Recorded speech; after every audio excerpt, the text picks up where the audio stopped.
The art of journaling. Just another one of those things that has greatly improved my day-to-day life. Something that I'm ashamed that I didn't start sooner. It's but a stepping stone to self-realization and an excellent addition to the daily routine. So what exactly are the benefits of writing down our thoughts, and what can we learn from ourselves as a result? 1. Observing peaks and valleys. Change is the only constant. Heraclitus of Ephesus.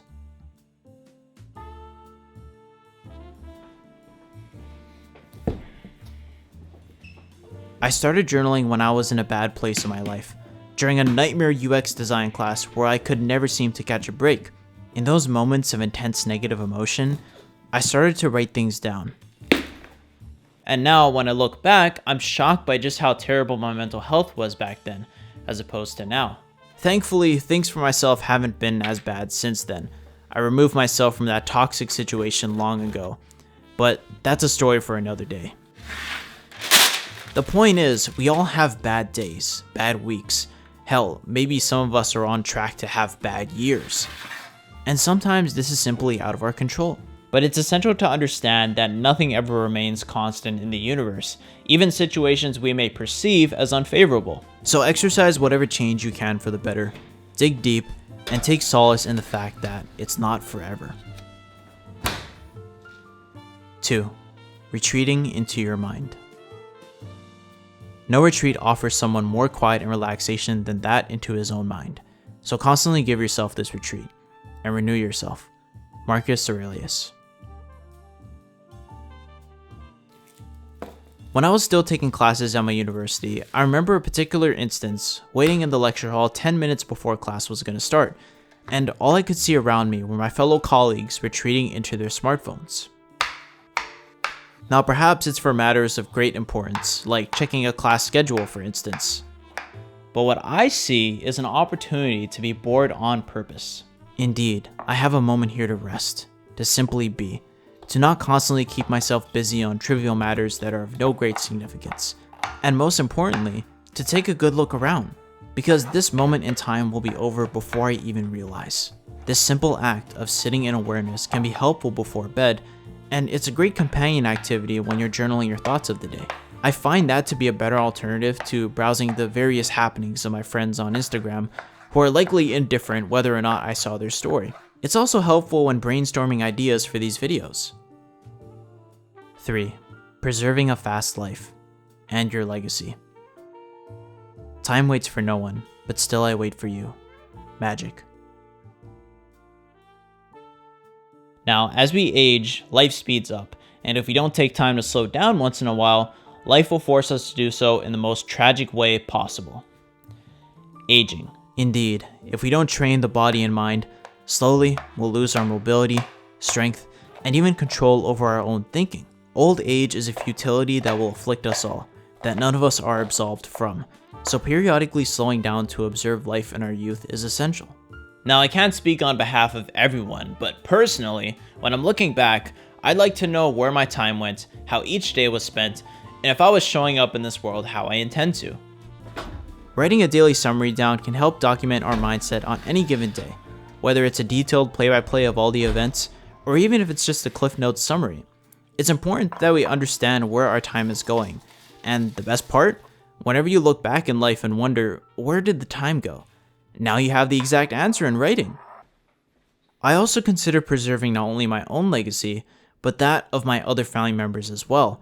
Currently, I have elders in my family who are alive and well, but time waits for no one. Eventually, this condition will no longer be the case. So why not take the opportunity to hear them out, listen to their life story, and perhaps learn from their lived experience.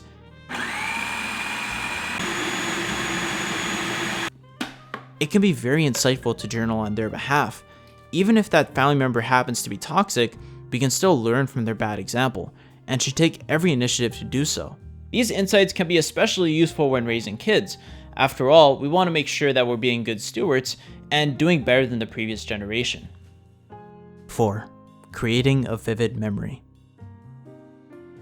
Be here now. Ram Dass. I had the good fortune to travel to Japan last year, so during my trip, I made it a point to be as present as possible. I would not be using social media under any circumstance. Instead, I would journal my day-to-day happenings, as well as my thoughts at the time, no matter how exhausted I was at the end of a long day of walking around in the heat and congestion. Not only did this help me capture a more contextualized memory of the trip, it also allowed me to be more present in my travels.